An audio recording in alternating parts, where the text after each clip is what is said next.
वंदौ श्री हरिवंश के चरण कमल सुख धाम, जिनको वंदत नित्य छैल छवि लो श्याम। हरि ऋत अक्षर बीज ऋषि वंशी शक्ति सुवंश, नख सिख सुंदर ध्यान धर सुजय जय श्री हरिवंश। कल श्री हरिदास तोमर जी का चरित्र श्रवण कर रहे थे, जो बड़ा ही अपने आप में दिव्य चरित्र है। उनके एक भाई थे जिनका नाम गोविंद दास था। यह भी तोमर थे और ग्वालियर खार से थे। ये बड़े बड़े प्रतापी हुए हैं। ये हरिदास तोमर के छोटे भाई बताए गए हैं। इनका चरित्र भी अपने आप में दिव्य है। गोविंद दास इन्हीं के भ्राता, ते तो सब जग में विख्याता। श्री राधा वल्लभ के दृढ़ आशा, तोरी लोक वेद की पास। गुरु परिपाटे कर प्रभु सेवन, आरती राग भोग बहु भेवन। जा दिन गुरु को पाछो लियो, तन मन धन सब अर्पण कियो। ये गोविंद दास जी के भाई बताए गए हैं और ये बड़े विख्यात हुए हैं। श्री राधा वल्लभ लाल जी की दृढ़ आशा इनको थी और इन्होंने जितनी लोक परंपराएं हैं वो सबको नमस्कार कर लिया, सबके लिए तोड़ दिया था। और वेदों की परिक्रमा, वेदों की परंपरा को भी इन्होंने नमस्कार कर लिया था। जो वृंदावन की विशुद्ध हरिवंश रस रीति है, गुरु पर पाटी है, उस पर ये चले थे। आरत राग भोग बहु भेवन, आखंड अनवरत यही चिंतन रहता था। कब मंगला कराना है, कब धूप कराना है, कब श्रृंगार कराना है, फल भोग कब लगाना है, मेवा भोग कब लगाना है, राय भोग में क्या बनाना है, ब्यारू में क्या बनाना है, कौन सी ऋतु चल रही है, कौन सा उत्सव करना है। समय समय ऋतु की भोग, नैमित की उत्सव कृत जोग। मुरली प्रभु को भले सुनावे, राग रागिनी बरन बजावे। साधु समागम सहत विराजे, बीन मृदंग गुनी गुण साजे।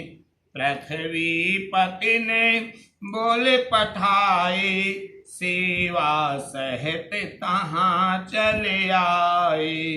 प्रभु चौडोल चलावे आगे, आज्ञा ले पाछे चढ़ लागे। ये ठाकुर जी के सामने बंशी जी बड़ी अच्छी सुनाया करते थे मुरली, और महात्मा लोगों का संग इनको बनाई रहता था। बहुत बहुत साधुओं की समाज इनके पास आती थी। बीना है, मृदंग है, ये गुनी लोग बजाते रहते थे, समाज होती रहती थी। जब पृथ्वीपति यानी दिल्ली बादशाह इनके लिए बुलाया करता था, तो उस समय ये सेवा के शहर पहले राधा वल्लभ लाल जी का डोला सजाते, आगे आगे राधा वल्लभ लाल जी हरिवंश महाप्रभु जी का डोला चलता था और पीछे पीछे आप चला करते थे। और जो है सवा पहर तक सेवा किया करते थे। उसके बाद में जो व्यवहार हुआ करता था राजकीय कार्य का उसको करते थे। पातशाह को मन सब खाते, प्यारे चाकर होते नहाते। उद्यम करे सो प्रभु को जाने, हान लाभ क्षमता नहीं माने। सेवा करे पर साध ही पाई, तव दरबार साधत जाई। ये बादशाह जब इनके लिए बुलाया करता था, इनको बहुत सारी वेतन दिया करता था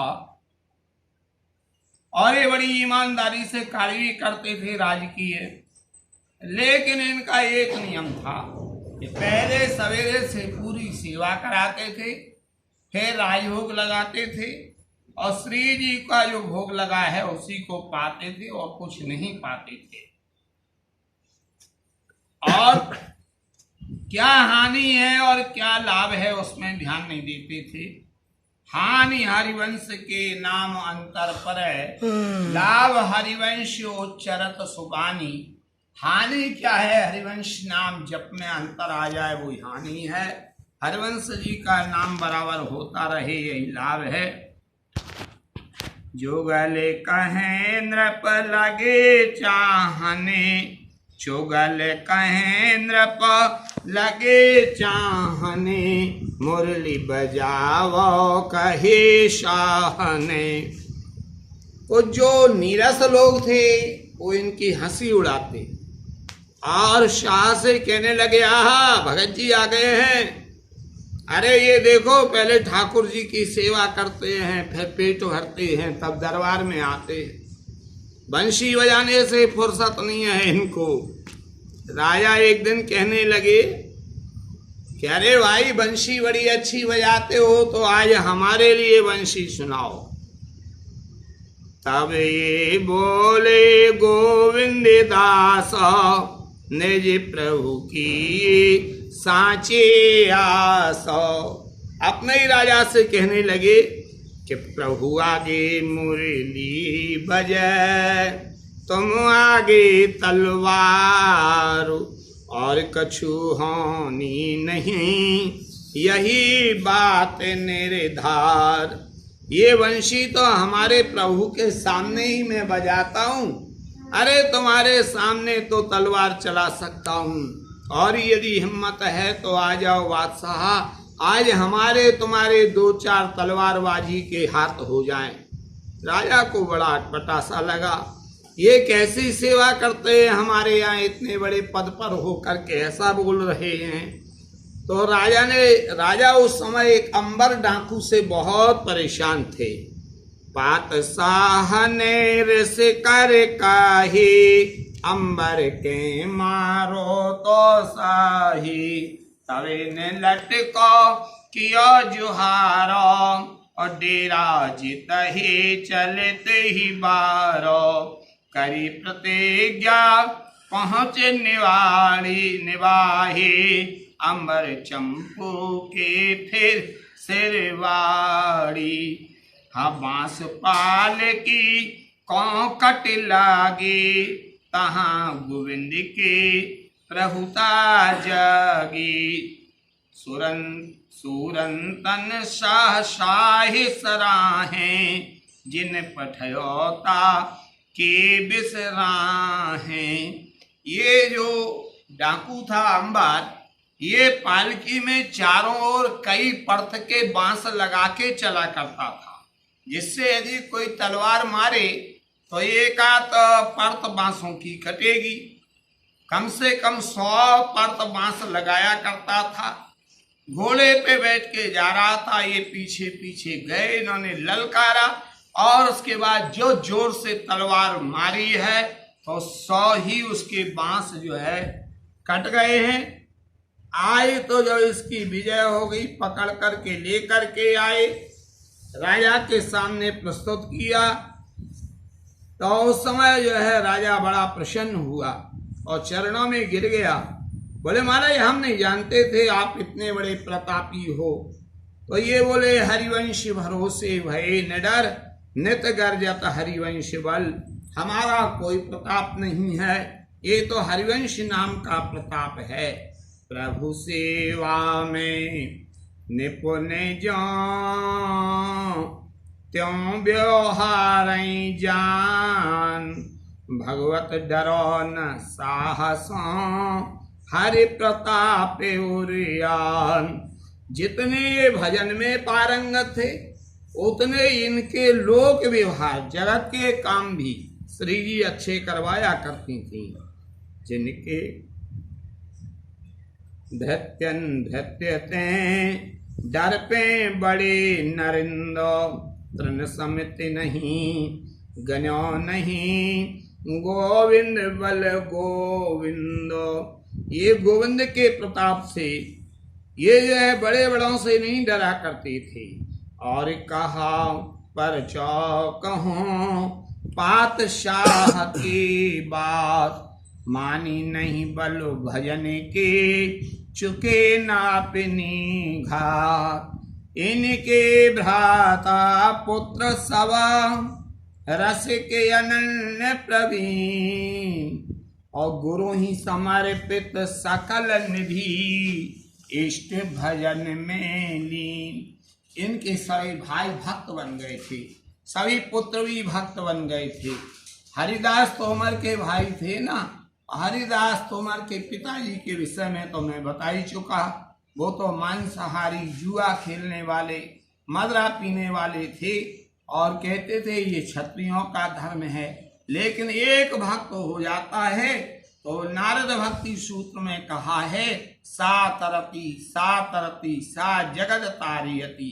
वह स्वयं तरता है, सारे जगत को तार दिया करता है। इनके भक्त बनने से इनके भाई भी भक्त बन गए और इनके पुत्र भी भक्त बन गए। सुता दई गुरु के कहे तयोत्तमता ज्ञात। भगवत परमारथ सुदृढ़ प्रगट जगत में ख्यात। इनकी बेटी का जब विवाह आया तो जिस क्षत्रिय कुल में विवाह करना था उस समय इन बातों का विशेष ही विचार होता था, होना भी चाहिए। तो वो क्षत्रिय गुरुजी ने एक लड़का बताया। वो इनके क्षत्रियों से, तोमरों से छोटे थे कुछ। तो संसार के लोग कहने लगे संबंध नहीं हो सकता है।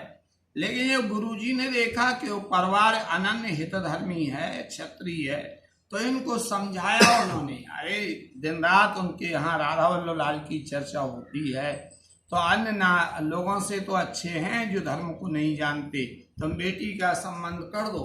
तो इन्होंने गुरुजी के कहने से अपनी बेटी का उसी परिवार में संबंध कर दिया था। भगवत परमारथ सुदृढ़ प्रगट जगत में ख्यात। ऐसे जो है भगवत रसिक जी महाराज ने श्री गोविंदास जी का चरित्र वर्णन किया है। दिव्य चरित्र है। आजकल श्री हरिवंश महाप्रभु जी के जन्म बधाई की तैयारियां चल रही हैं। ये सब आनंद हो रहे हैं। हरिवंश महाप्रभु जी का जन्म महोत्सव आ रहा है।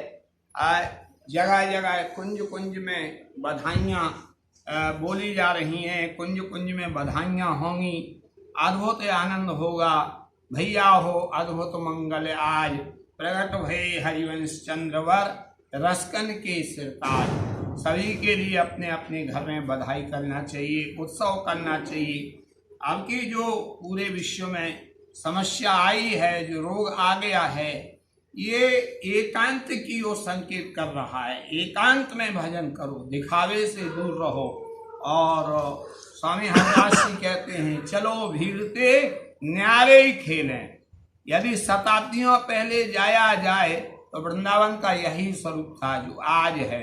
बीच में कुछ चौकों शोरगुल ज्यादा होने लग गया था। अब पुनः जमुना जी भी अपने अच्छे रूप में आ गई हैं, नील वर्ण हो गई हैं। ऐसी दिव्य जमुना जी। एक यहाँ कहावत चला करते, एक संत बैठे थे, रज में लौट रहे थे। कोई अरब से आया हुआ था, जमुना जी की सुंदरता देखने लगा। जमुना जी को देख के कहता है ये जमुना जल है, यह नीलम पिघल गया। वो संत जल्दी से बोले, अभी अभी तो नहा के घनश्याम निकल गया। वही यमुना जी का नीलवर्ण बह रहा है। हरिवंश जी कहते हैं, ब्रजाधराज नंदनाम पुरा भगात्र चंदना, नुलेप गंधवाहिनी भवाब्द बीज दाहिनी, जगत्रय यशस्वनीम लसत सदा पयस्विनीम, भये कलंद नंदिनीम दुरंत मोह भंजिनी। जो प्रिया प्रियतम का अंगराग है वही द्रवीभूत होकर के जमुना जी के रूप में बह रहा है। जमुना जी की बहुत महिमा है। हित परमानंद जी महाराज तो इतना तक कहते हैं, कहो तीरथ को न प्रणाम करो दिन राय दुलारी। जहाँ जमुना जी नहीं बहती हैं उस तीर्थ के आगे हमारा माथा भी नहीं झुका करता है। ऐसी दृढ़ानंदता है जमुना जी के प्रति। हे परमानंद जी ने जमुना जी का सहचरी रूप का मंगल गाया है। लोग ब्रजवासी कहते हैं जमुना मैया की जय, लेकिन यह जमुना हितोपासना में माता जी नहीं है, यह सखी है। यानी जमुना सखी सुहावनी, ये जमुना जी सहचरी बन के प्रियालाल की सेवा करती हैं। जय जय श्री हरिवंश, जय जय श्री हरिवंश।